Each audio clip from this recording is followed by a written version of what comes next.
we are going to jump right into our next panel, which is going to be facilitated by Mike Lynch, who joins us from the Adirondack Explorer.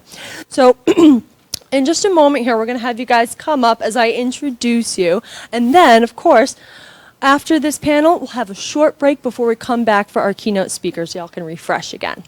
So first off, I'd like to welcome Mike Lynch. Come on down the way here.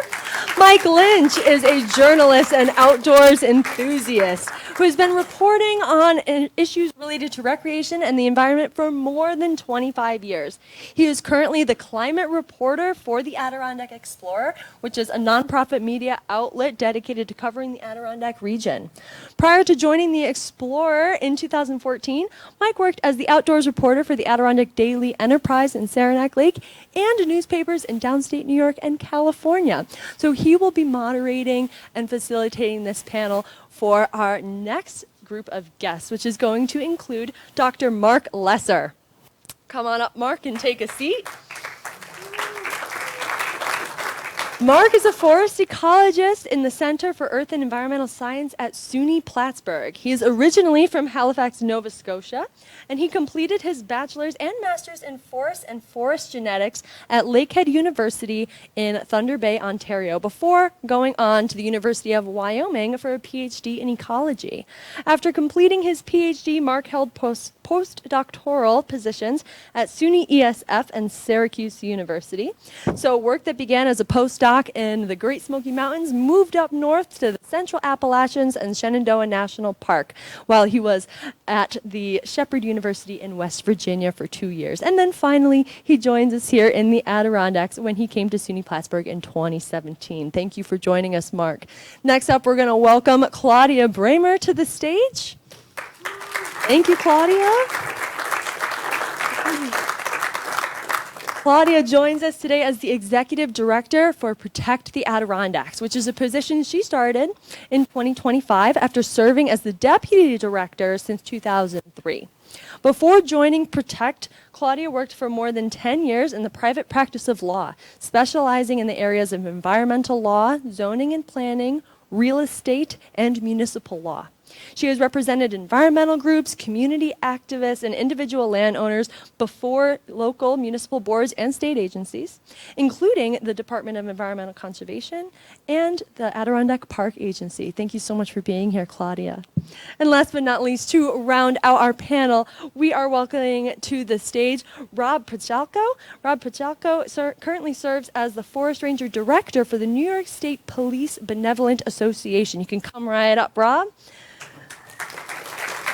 Thank you. And he is based in the northern Adirondacks, and his main responsibilities fall within Essex and Franklin counties. So forest rangers, they perform outreach, educate the public about recreation and the environment, and conduct search and rescue missions. They also play crucial roles in preventing and fighting wildland forest fires in the Adirondack Park. And Rob has fought wildfires throughout New York State and traveled to assist with major wildfires throughout the U.S. and also in Canada. Okay, so I'm going to take a moment now to turn it over to Mike. I'm going to pass on the microphone. And as you ask your questions, you can go ahead and just pass them down the line. Thanks very much. So as you've already heard, there are changes occurring here in the natural world. We're getting more intense and frequent rainstorms, but also seeing rising temperatures, and are expected to see more short-term droughts lasting several months. Forest pest have endangered trees such as beech, hemlock, and ash. This will lead to changes in forest type and structure. In this panel discussion, we're going to consider how changes like these will impact the potential for wildfires and how they should be addressed in park policies. Should there be changes made to the Adirondack Park's strict regulations that prohibit most cutting on the forest preserve, or maybe the regulations we have in place are exactly what we need? So the first question is, the Adirondack Park is celebrated for its wilderness protections, including those for the forest preserve. But with a changing climate, is it now time to revisit those protections to ensure we have the ability to respond quickly to situations like large-scale wildfires? Great, thanks, Mike. Just a couple of things to say before I get to the question, I guess. First of all, Nicole just said I'm Canadian. I take no responsibility for the wildfires. I'm from Nova Scotia. The wildfires are all burning far west of there. I just want to also reiterate what I think has been an ongoing theme so far today that we've heard, that I don't consider wildfire to be one of the big things that climate change is going to really impact in the Adirondacks. Things are getting wetter here, like several of people have said, not drier. And I'm far more worried about things like, and I'm really happy to see the flooding in the Adirondack session for scheduled here. I'm far more worried about things like the landslides that we just saw in the High Peaks region over the last month from extreme precipitation events than I am about fire. But droughts also do happen, and we are seeing some times, where climate change might be producing more prolonged droughts than we've seen in the past. And I think that is something that we should be cognizant of and be thinking about. A good example of that, and Phil earlier left off in 1995, but one of the largest fires that has occurred in the Adirondacks more recently is in 1999 on Noonmark Mountain, or on Bear Den Mountain, that ultimately only burned about 90 acres or so, but was one of the larger fires in the High Peaks region. Noonmark was also the only place that burned twice in the 20th century. And that fire was started by a campfire that got out of control during a really severe drought period that summer. And so we do need to be cognizant of those things and be thinking about, what protections are in place and what we're doing to really, not change our management of the fuel in the Adirondacks, but change, the ignition source, and that is primarily, as we've also heard, people. We don't get a lot of dry lightning strikes in the Adirondacks. People are the primary source of ignitions, and it's really through the education, outreach, and management of that we need to be possibly changing things, I think. Thank you. I wanted to say thanks to Mike for inviting me and to the Wild Center for having us. This is great, and I really appreciate being able to offer our perspective on this from Protect the Adirondacks. And I didn't look at Mark's notes before, but I had in here too, for myself, just introductory remarks about how, it would be naive of us to think that fires can't happen here because of climate change and the potential risk of increasing duration of droughts and increasing temperature in our area. That said, I think that we've heard today, and it's kind of some research that I did in preparation for this, to see that the risk of fires is still pretty low in the Adirondacks. Maybe Rob will disagree with me, but climate change is also increasing the amount of moisture that we've heard about. Our rainfall and the high humidity in our area continues to lead me to the conclusion that the risk here is still pretty low for us, although we can't totally rule it out. But as we saw from Phil, fires in the past have been exacerbated by the past practices of timber companies and some of those railroad issues that we do not have anymore.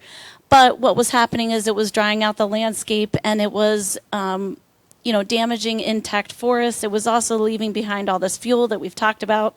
And now, especially with Article 14, as Phil talked about, Article 14, Section 1 in our Constitution, in the forest preserve, you have absolutely no clear cutting, and it's even difficult to cut a single tree 1 inch DBH and up, according to the case law that has developed out of Article 14. So, you also have the Adirondack Park Agency regulations that apply to the private forest land. And we've heard from the timber companies about some of the improvements that they've made in their practices. And there are also regulations that were put in place 100 years ago that continue to protect the private land forests. And that includes now things like, I don't know if Dr. Schuyler talked about this, but, setbacks from wetlands and streams, and also protecting slopes, those areas that really could have problems from fires impacting those areas.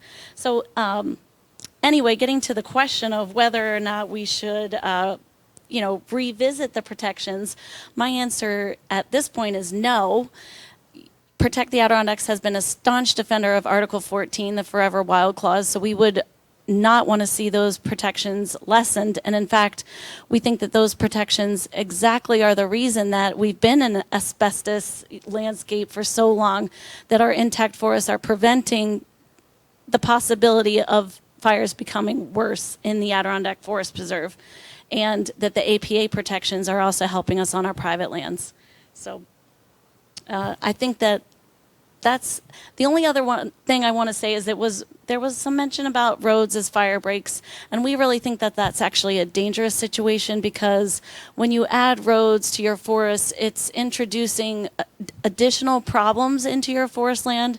So for the public forest preserve, that potentially allows humans to be getting deeper into the forests, where we've heard that a lot of our problems with wildfires here in the Adirondacks are caused by people. So it's not, in our mind, a great idea to be facilitating additional motor vehicle access to the forest preserve in order to reach deeper into the forests.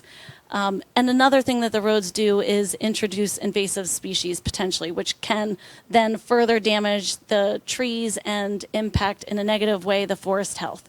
So I think our answer to that question is no, and maybe even protections need to be strengthened.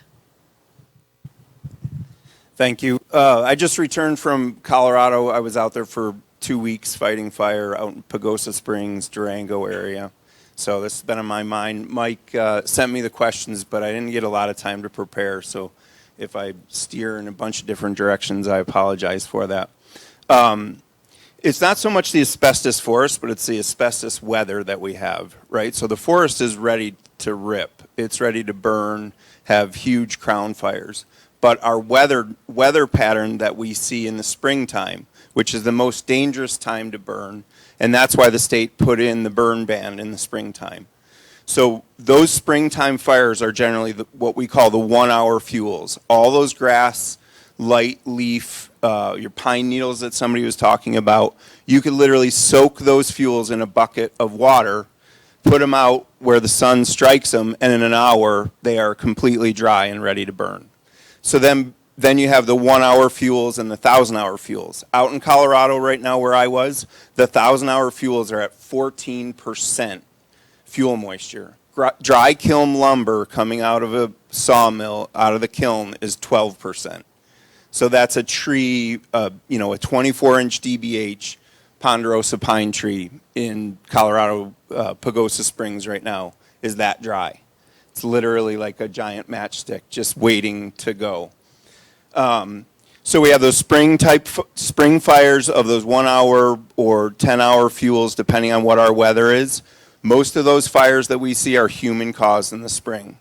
Then we move into the summer, and in August we have that Adirondack August weather, where every afternoon we have those thunder showers that come through, lightning strikes, and then we'll have super remote fires at that point.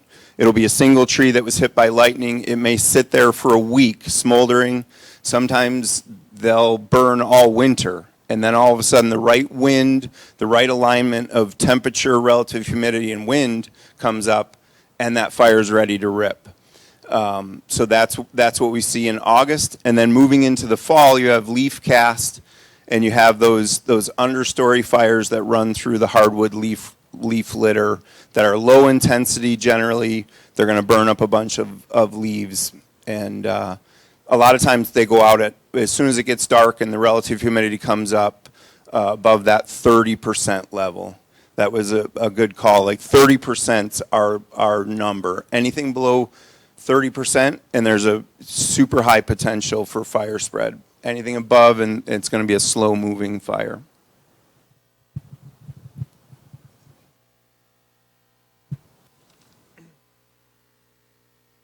Thanks, everybody. Okay, in the next question, we're going to deal with controlled burns, which have been mentioned throughout the day here. So in other protected places throughout the U.S., such as the Grand Canyon and Denali National Parks, and even state parks in New York State. Land managers use controlled burns to reduce wildfire risks. Is there a place for this activity in the Adirondacks? If so, where? So the first thing we need to really think about there is that those places that Mike just mentioned are fire-prone, fire-dependent ecosystems, and controlled burning is doing a lot of the what would naturally be happening, what those ecosystems are adapted to, which is not the case for most of the Adirondack Park, where we're looking at northern hardwood, mixed conifer, uneven aged forest, where the primary natural disturbance is wind storms and small gaps, not large scale fires going across the landscape. There are places in the Adirondacks that are fire dependent. We have got pine barrens scattered throughout the system, some lowland spruce areas, some upland high elevation balsam fir areas potentially, but the pine barrens are a particularly fire prone system. The Altona Flat Rock, which some of you may know, it's not technically in the park, but it's very park adjacent. Just to the northeast of the park, outside of the town of Altona, is a jack pine dominated pine barrens. It burned in 2018 about 500 acres or so, which was the largest fire in New York State in quite some time, I believe. Maybe still is. The one last year down in was larger, but that fire was essential for the regeneration of that ecosystem, and was really good ecologically. At the same time, it was important to consider that the Altona Flat Rock is surrounded by human development, and by recreational use and all those sorts of things, and we had a lot of thought was put into how to deal with that fire, and it was suppressed. But that's a system that needs to burn, and so controlled burning in areas like that and in other pine barrens around the park, I definitely endorse. But wholesale controlled burning of most of the park forest, no, I don't think that's the proper management technique that we should be using. Yeah, I agree with that. Thinking about the question, my answer was maybe controlled burns are okay. It could be used somewhere. I don't know exactly where. I would defer to other scientists about that, and the rangers, of course. One thing I did think about though, and it was really neat. Let me stop for a second to hear Jade's presentation about the indigenous peoples using controlled burns. And I've seen prescribed burns in the Albany pine bush, and they are very, very well controlled. This is like a serious situation. It's not just like setting things on fire, but I don't know where exactly that would be best inside the Adirondack Park, if anywhere. One thing that came up earlier today that I also thought about was, well, maybe we don't necessarily suppress fires immediately. We look at the situation, we look at where they're happening, and do we assess whether or not we let a fire burn? I think someone said earlier, let it go. And as long as we are not having a risk to human communities or sensitive natural communities, maybe that's a possibility. I say that sitting next to a ranger with an immense amount of respect for what you do and the amount of risk that you put yourselves in. So I would not, be strongly advocating for that if it was going to put our rangers at risk too. So I think it's something that we need to think about, controlled burns, and maybe less of a suppression policy, but it's definitely something that needs to be given a lot more thought. Yeah, I've thought about this question a lot. I think it would be very labor intensive to set that up initially. We did, when I was in Colorado, we helped them prep. While we weren't out fighting lightning strike fires, we were prepping prescribed fire units that they have. And the way they do it is they run a machine through the woods called a masticator. It's basically like a driving chipper that everything it drives into it smashes and obliterates and puts it down low on the ground. I don't think there's a place for that here right now. I think it's something that we should continue to discuss and think about. But I don't think really prescribed fire within the forest preserve at this point is the way to go. The rangers we do about Pete, is it like 5,000 acres in the state?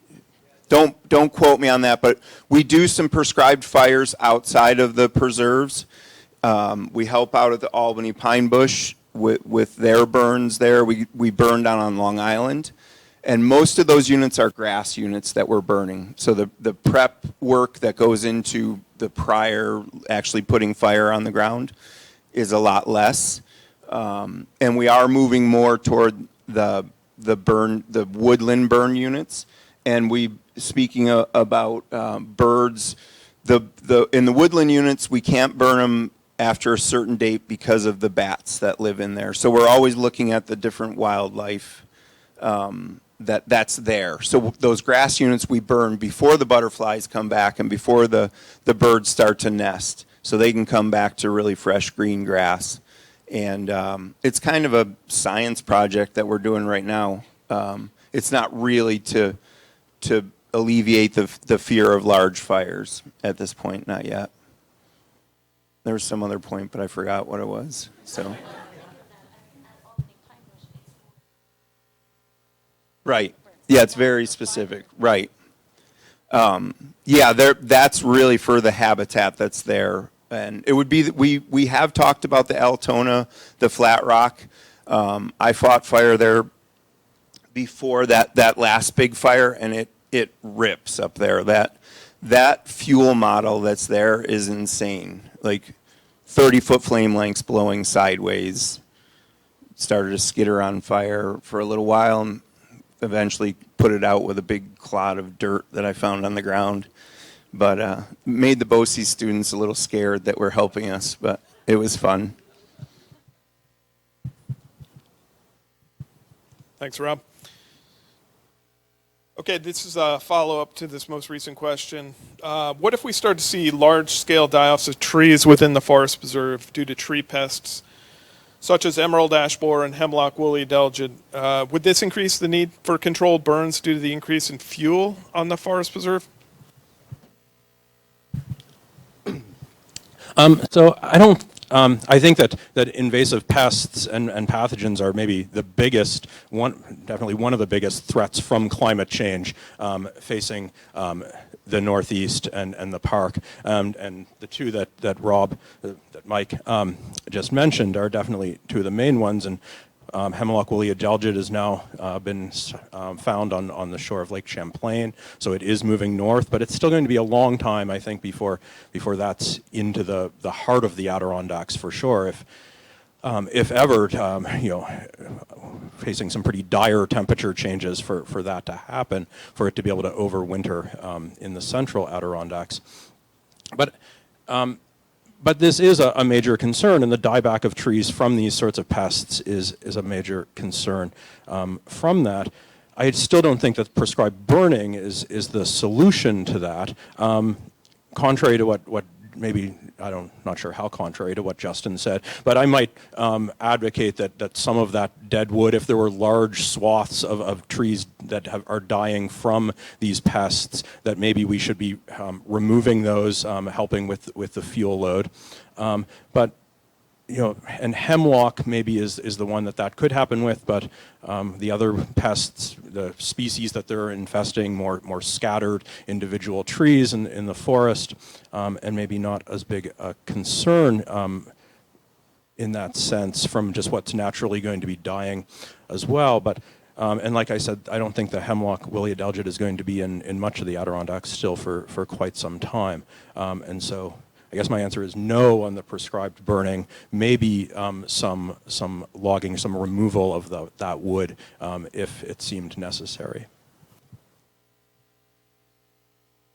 I don't think we're going to need the controlled burns just for the die-off of the trees killed by invasive species, and no on the timber salvaging. I mean, that was the whole one of the whole reasons that Article 14 was put in place. And you heard Dr. Terry talk about the 1950s when the state somehow got away with allowing salvaging of the timber that had fallen down. And I guess all I can say is that our predecessor organization must have been asleep at the wheel, because if that happened nowadays, we would have definitely challenged that. The provision in the Constitution says that the trees cannot be cut, removed, or destroyed. So you can't take them off the forest preserve. They're there for a reason. They serve an ecological purpose.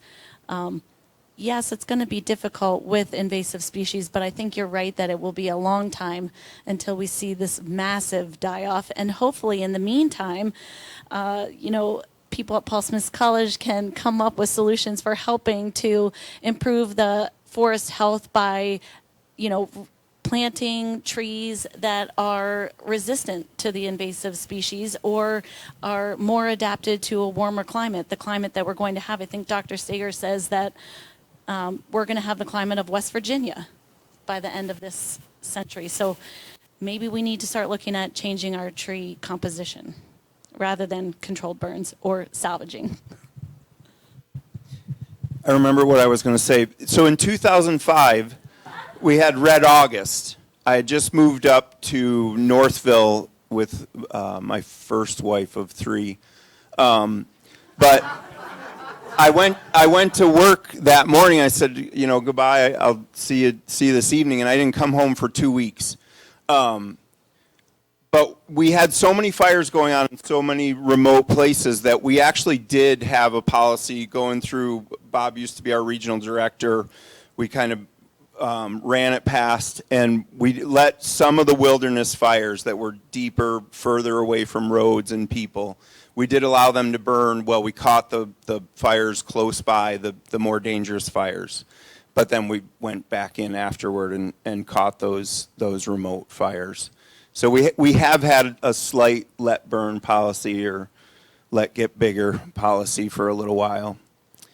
And then, so thinking about this, I try to think of what it would actually look like on the ground. If say our high mountain, high elevation spruce fir had a major die-off, and that threat would be intense, right? So every spring, when I was telling you about those 1 hour fuels that are down low in the communities that people light on fire by putting their ash buckets out or trying to burn their leaves in the yard to make their yard look pretty.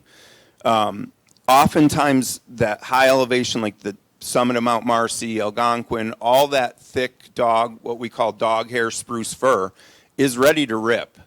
And it's only sometimes a couple days. We just don't it's mud season down low, right? So people aren't going as far in the woods. The snow is all melted up high, so nobody's going up there to ski. We just don't have an ignition source, because at that time of the year we usually don't have lightning that occurs.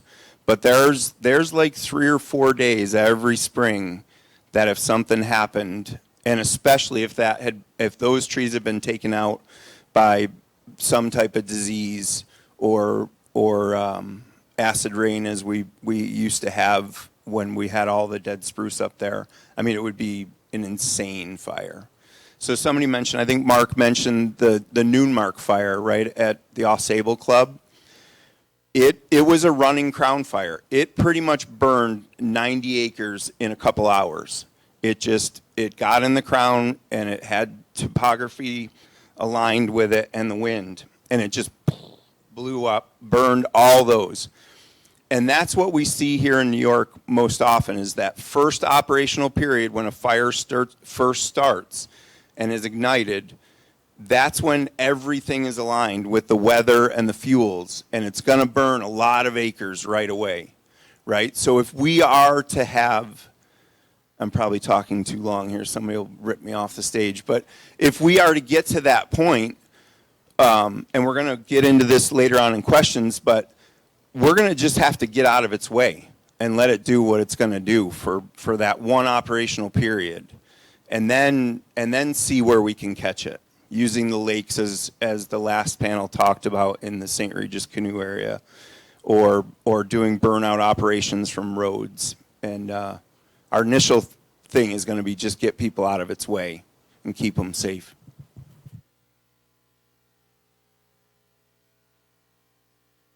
All right, Rob, this is a question for you again. Just you, and then other people can chime in here. So, okay.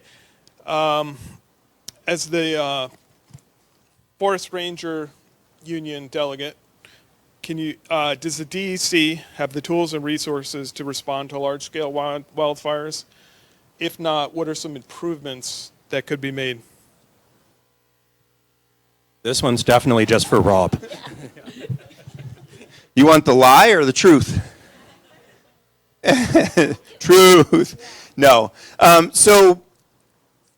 Yeah, I thought a lot about this, right? So I don't want to admit that we would be hopping and fetching, and we would be in the hot seat even more than I am right now with all your eyes on me.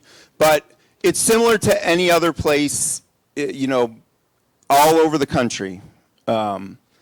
Same thing with Quebec. Like I've been to Quebec twice fighting fire, right? We're concentrating on what happened in Quebec, and the same thing out west. No one place, no one district, ranger district, is prepared for the big nasty fire day, right? But similar to what's been talked about mutual aid and all those other steps that are out there. So here in New York State, the Rangers have the Northeast Compact. So that means that New Hampshire, Vermont, Massachusetts, Maine, Quebec, New Brunswick, I think Ontario is the next, the Great Lakes. But all of those have a compact that says if you folks have something that gets big and awesome, call us and we'll come and help you as well, right? And then the bigger piece of it is just the reason why I just went to Colorado to fight fire is we could bring in the federal resources to help us. The scooper planes that we had from New Brunswick down on the Shawangum Ridge fire. We've had them helicopter out of Maine to drop water buckets on fires. We brought the Quebec fire crew down for the last Shawangum Ridge fire at Madawaska. So we have all those things in place. It's just, it takes time to get them there, right? So, and even in, I think it was 1995, they had the huge planes, the VLATs, the very large planes that come from out west and drop slurry on Long Island. They arrived a couple days late to that fire, but those are resources that we have. The Rangers definitely we need to go out west more to get more experience for those large fires. And there's only 112 of us right now. So we definitely need more Rangers.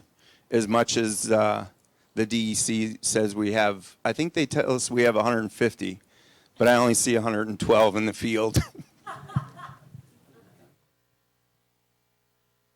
Thanks, Rob. I think we're actually getting pulled off the stage now. I could retire. I have 25 years on the job. I could walk out of here.